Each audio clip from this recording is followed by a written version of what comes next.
Hello friends, welcome back to the new tutorial of the TypeORM Node.js TypeScript.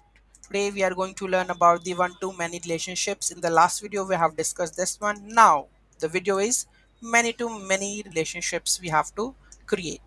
Okay, in the TypeORM. Many-to-many relationships in the TypeORM. This example will demonstrate how to create a student entity and a course entity because the student can enroll to multiple courses where each student can enroll to the multiple courses and each course can have the multiple students. So it will include the database connection, entity definitions, and the data insertion.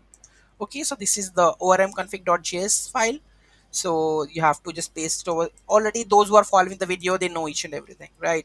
So in the source entity, we have to create the student.ts file. Okay, so let's create the students.ts file.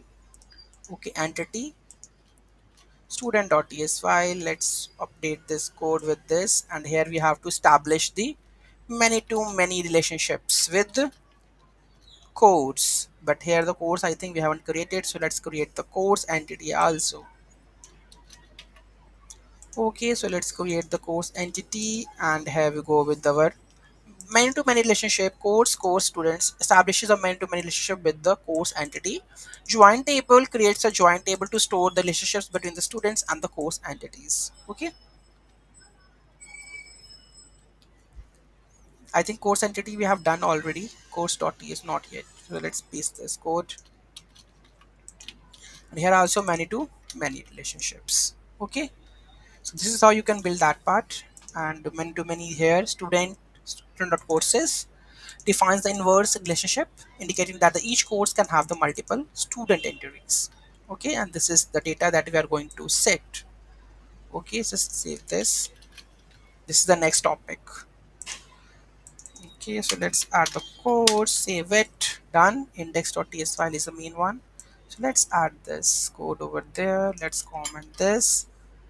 Let's add this. Okay, save this. Now here you can see. Okay, so the same phenomena. Connected to the database, create a new student, another student, new course, that is math 1, history 1, science 1. These are multiple courses. Okay, with the title. Now associate students with the course. Student dot 1 course goes to course 1, course 2, and student 2 course assigned with the course 2 and the course 3. Okay, save the courses first, then students with the associated courses. Okay, and then log that student with the course is saved and log the student 1 and the student 2. Okay, so let's see, let's run, and here you can see student object has the name and the courses in which they are enrolled. Student second, the name and the courses in which they are enrolled. Okay, so this is how many to many relationships work. Any doubt, any query in that, do let me know in the comment section. Thank you so much for watching this video. Have a great day.